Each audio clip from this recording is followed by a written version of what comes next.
All right, guys, we're back. Transfer Daily, episode 32. Guys, make sure you like the video. Last video ain't even hit 50 likes yet, and I'm very, very disappointed in you guys.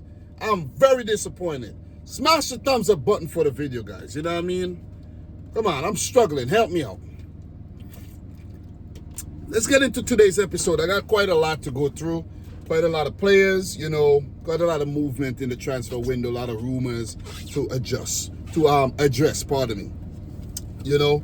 And things are going to get really, really, really busy. Nobody come here telling me nothing about Man City getting beaten by Al Hilal. I don't want to hear it. Don't mention it. I don't want to hear it. I don't want to hear nothing. Okay? I don't want to hear nothing. Because I don't want to hear it. Don't write it. Don't say it. Don't do anything. I don't want to hear it. Anyways, let's get into today's episode, guys. Sebastian Barnau, a 26-year-old Belgian centre-back, joins Leeds United from Wolfsburg for a fee of €6 million.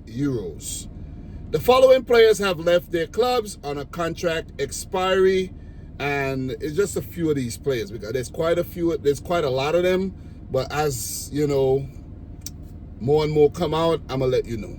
Because I'm a kind of guy, I like to keep things, do things according to, progression. So, if I do an episode and I include a player, say such and such club is linked to the player, I won't really talk about the player again until there's developing news about the player. So, these 5 players have left their clubs on contract expiry, but it's not that these players cannot sign a new deal with their old clubs. Michael Keane has left Everton. Josh De Silva has left Brentford. He was always injured, man. Decent midfielder, but always injured. Callum Wilson, this one surprised me, has left Newcastle United.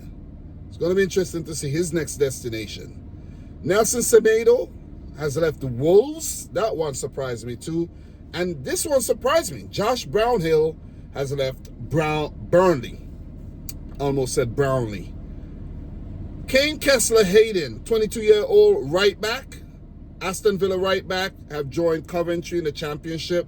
Kenny Tate, the club, Fulham, is delighted to announce that Kenny Tate has signed a new contract with Fulham, 3 years extension with an option for a further year.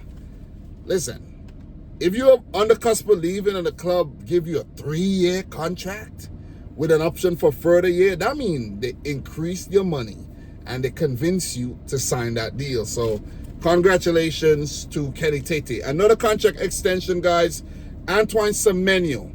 AFC Bournemouth is pleased to announce that the forward has signed a new long-term contract with the club, which runs until summer of 2030. That's a 5-year contract extension. Because when they bought Semenyo up from the Championship, he hit the ground running. The transition was seamless. So, gotta give it up to players like that, man. Up next, we got an interesting one. Malik Fofana, who was linked to the move to Chelsea and Liverpool, maybe others.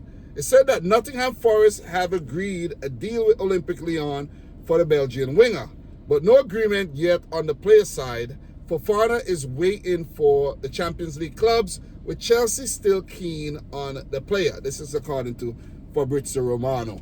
And I realize that Lyon are cleaning up house, man. It seems as if they will be relegated. Even with PSG trying to help, and things like that. It seems like they're definitely going to get relegated because I see players like Nicolas Tagliafico leaving. Alexandre Lacazette, who is a Lyon faithful, who was a Lyon player, left, went to Arsenal, I think Atletico Madrid as well, and then he went back to Lyon. So the fact that he leaves, he's going to Neom FC over in Saudi Arabia, that innovative club. And, you have Malik Fofana, amongst other players, are potentially leaving. They might just leave Olympique Lyon for dead, because if you go into the second division, Ligue 1, and you don't have the players to help you come back up, it's going to be really, really tough, man. So up next, guys, Manchester United were offered one of Douglas Luiz, Dusan Vlahovic, or Tim Weah in a swap deal to sign Jadon Sancho. That's crazy. I think that was according to Fabrizio Romano as well. He was the source. That's crazy. So the salary for Sancho has been a problem for a new deal at another club, but it seems like Juventus wants him. If I'm Manchester United, who would I take out of the three players? Vlahovic, they need a striker. Vlahovic has gone very cold. I don't know what's up with these Serbian strikers, but they just go cold. They just hot and then they go real cold. But Vlahovic's still pretty good, I realize. There's Douglas Luiz and Tim Weah. If I'm United, I'll probably take Vlahovic. As a striker, or if you get another striker, then you have two. They'll rotate or play back up to each other. So I'll take Vlahovic if I'm, United and I got the opportunity. So according to Build, this is a big one. And I've been talking about this one and the Liverpool fans saying like, oh, no. Listen, Luis Diaz. Things are getting serious between Bayern Munich and Luis Diaz. Max Eberl has now made concrete approach with the Colombian winger. Concrete figures were discussed in order to prepare an offer. Diaz open to a move away from Liverpool. I told you guys one of Gakpo or Luis Diaz are going to leave. And Bayern Munich had both these players on their shortlist. So if it seems like things are progressing a little bit faster for Luis Diaz, it maybe seems as if the interest in Gakpo has cooled, and Gakpo, seeing that he's Dutch, Arne Slot's Dutch, you have a few Dutch players there, there's a little Dutch army building at Liverpool. It seems as if the interest has shifted more to the Colombian winger, who's a bit older, who's, more likely to leave, more likely to seek a new adventure, being linked with Barcelona, 100 million euro linked to Al Nassr in the Saudi Arabia League. It seems as if he's gonna bite one of these, take the bait of one of these clubs. And Bayern Munich's very attractive club to go to play for. So if they give him a good enough offer, and Bayern Munich does pay their players very well. From the last time I checked and I saw, a total, wage bill, Bayern Munich was right up there. So they got to pay their players pretty well. So let's keep an eye on this one. Liverpool fans, let me know how you feel down in the comment section down below. I think Luis Diaz or Cody Gakpo will leave if the money is right. He's a really good player. Let me just say that, I would have taken him at Man City in a heartbeat. Luis Diaz is a beast, he's a baller, and it would be a big loss for Liverpool if he leaves, but they will cash in and they could bring in another talented winger, use that money to do something else. It's going to be a win-win still, any way you look at it. Marcus Rashford, according to Build, very reputable outlet. Once it's coming out of Build, guys, yeah, it's most likely will happen. FC Bayern are considering a move for the Man United outcast. Bayern Munich appreciate the player's versatility, seeing that he could play as a left winger or a center forward, and admired his performance while on loan at Aston Villa last season. And Man United's price is 45 million euros. So is Marcus Rashford like a backup in case they don't get a Cody Gakpo or a Luis Diaz, or they've been linked to the move to Jamie Bino Gittins and try to hijack that deal. They've been linked with Nico Williams. They're really trying to get somebody down the left wing because Leroy Sané is joining Galatasaray. Kingsley Coman, kind of so-so in whether he wants, probably going to extend his contract, but in my opinion, Coman should just leave. You see what I mean? Try another adventure. You feel me? He's gotten too comfortable, played for PSG, played for Juventus, played for Bayern. He's just been playing for champion teams. So let's keep an eye on the Marcus Rashford situation. Harvey Elliott, Liverpool set the player's asking price at £40 million with a buyback clause, And without a buyback clause, it would be £50 million. So he was recently awarded Euro 20 under 21 player of the tournament, and he scored a goal in the final that England went on to win that tournament as well. So he's been an advocate for more game time at Liverpool.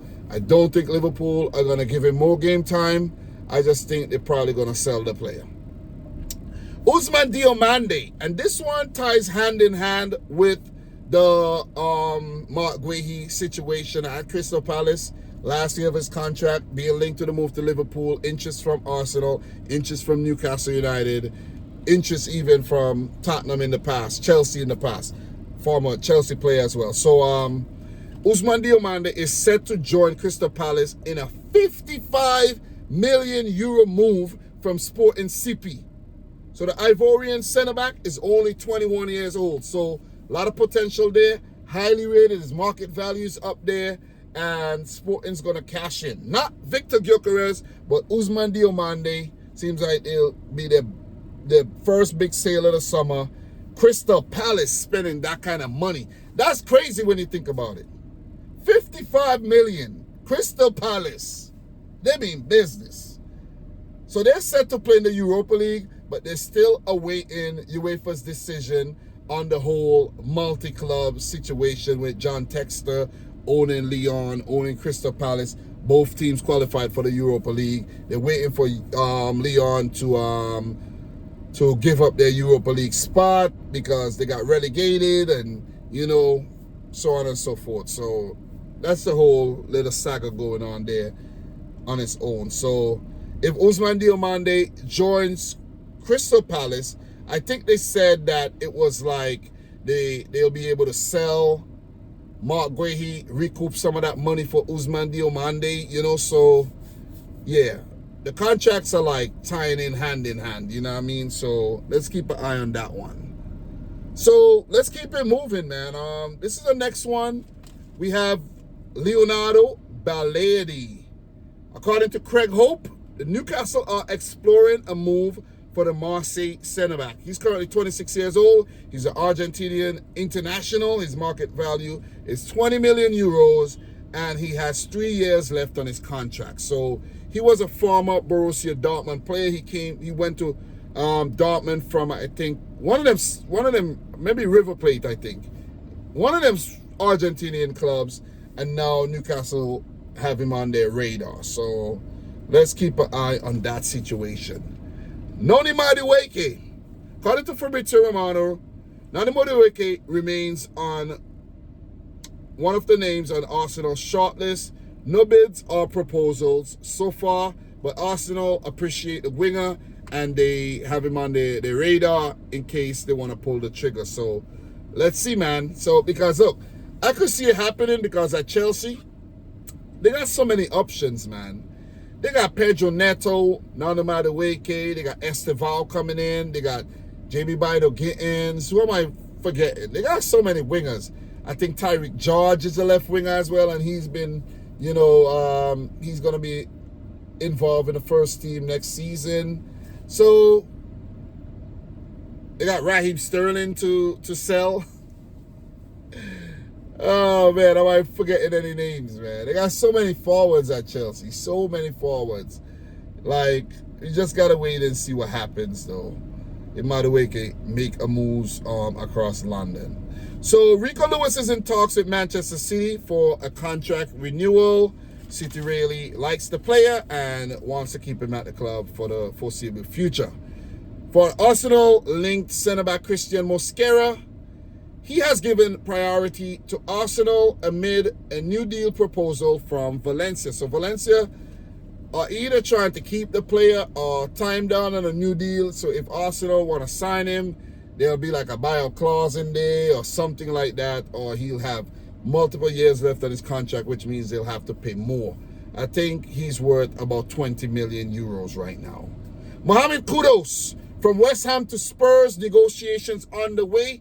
That one is heating up, and let's keep an eye on that one as well. Ebericha Eze deal on from Crystal Palace FC to Arsenal is progressing. Arsenal is serious about bringing in the versatile central midfielder, very, very explosive, talismanic, England international, Eberechi Eze. I like Eze, man. I like Eze. If Arsenal sign Eze, I'm going to put some respect on that one.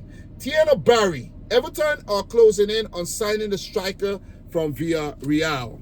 Nico Williams has signed a new deal at Nottingham Forest until 2029. Jurgen Strand Larsen has signed for Wolves after his season-long loan from Celta Vigo.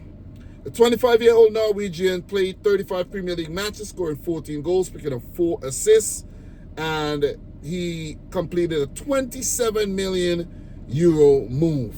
Pretty good stats because he started out really, really tough, and he bounced back at the back end through when Vitor Pereira came in and take care of the club. So Zepaquino Redmond joins Aston Villa under 21 on a free from Feyenoord. He's a 19-year-old Dutch centre forward. And last but not least, El Hadji Malik Diouf. When you hear El Hadji Diouf, who do you think of? You think of the great El Hadji Diouf.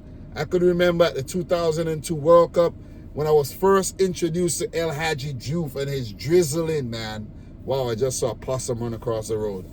And when Senegal defeated France and they got out the group ahead of France and they went on to do really, really well at their debut World Cup season. So El Hadji Malik Diouf is also a Senegalese international. He's 21 years old. He's a left midfielder. His market value is currently 18 million euros. West Ham had a 20 million euro proposal rejected by Slavia Prague.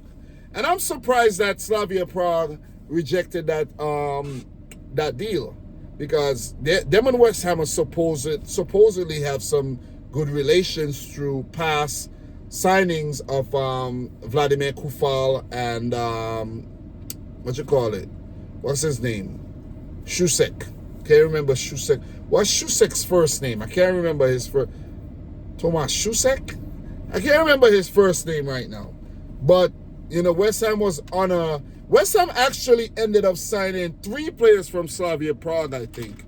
I think they signed that guy I think Adam Hložek was once a West Ham player, if I'm not mistaken. And he was a Czech Republic international. Right, guys? It wasn't Adam Hložek on the West Ham books? Let me just look that up really, really quick. Hložek. Whatever happened to Hložek, man? Yeah, I think they had signed Hložek. So Adam Hložek, currently at Hoffenheim, and let me see if I'm right on that. He's currently 22 years old. Nah, it's not Hložek. It is not Hložek. I'm remembering the player right now. It's that guy with the long hair that I used to like to play with in pause. I used to like to use him in FIFA. Damn, what's his name again, man? He's really nice, man. He's Alex Král. Alex Král, man. West Ham had signed Král from Slavia Prague. They had a really good relationship, and I don't know what happened. Alex Král, he's currently at Union Berlin. He was a beast. He's 27 years old now, but he was a beast in FIFA, man. Alex Král. God damn, memories, man. You know they say, memories don't live like people do. They always remember you, whether things are good or bad. It's just the memories that you have. Big up to Beanie Man. Anyways, he joined from Slavia Prague he went to Spartak Moscow, and then he joined West Ham on loan.